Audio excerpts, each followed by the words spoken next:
Vijayawada RTC బస్టాండ్లో cinema థియేటర్లు నిర్మించి సరికొత్త వ్యాపార ఆలోచనకు అంకురార్పణ చేసిన వైస్క్రీన్స్ సంస్థ మొగల్రాజపురంలో తమ కార్పొరేట్ కార్యాలయం ప్రారంభించింది. మంత్రి ప్రత్తిపాటి పుల్లారావుతో పాటు పలువురు ప్రజాప్రతినిధులు ఈ కార్యక్రమంలో పాల్గొన్నారు. థియేటర్లతో పాటు ఫుడ్ కోర్టులు, ఇంటర్నెట్ సెంటర్, రిటైల్ అవుట్లెట్ లాంటి విభిన్న వ్యాపారాల సముదాయంగా వ్యాపార కేంద్రాల్ని రాష్ట్ర వ్యాప్తంగా ఏర్పాటు చేయనున్నట్లు వైస్క్రీన్స్ సంస్థ ఎండీ రత్నకుమార్ ప్రకటించారు.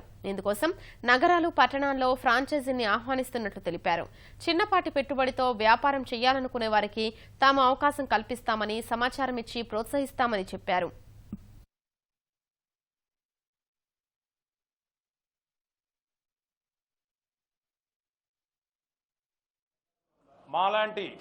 మా వైస్క్రీన్స్ లాంటి సంస్థలు అనేక మంది ఔత్సాహిక పారిశ్రామికవేత్తలు కూడా ఈ మినీ ఫ్లెక్స్ల నిర్మాణంలో, ఈ మినీ ఫ్లెక్స్లే కాకుండా అక్కడ shopping malls, incubation centres, cyber caves, health care centres, food courts, గ్రామీణ వాతావరణాన్ని నగరీకరణించటం అంటే డిజిటల్ ఇండియాలో భాగంగా ప్రతి గ్రామానికి డిజిటలైజేషన్ అనేది ప్రధానమంత్రి మోడీ గారి సంకల్పమైతే ఆంధ్రప్రదేశ్ ప్రభుత్వం దాన్ని ఆచరణ రూపంలో ఫైబర్ గ్రిడ్ రూపంలో ప్రతి ఇంటింటికి ఇంటర్నెట్ అనే కాన్సెప్ట్ని తీసుకెళ్తే అదే ఆంధ్రప్రదేశ్ ప్రభుత్వం యొక్క ఫైబర్ గ్రిడ్ కార్పొరేషన్తో వైస్క్రీన్స్ సంస్థ అవగాహన ఒప్పందం చేసుకోవడం జరిగింది.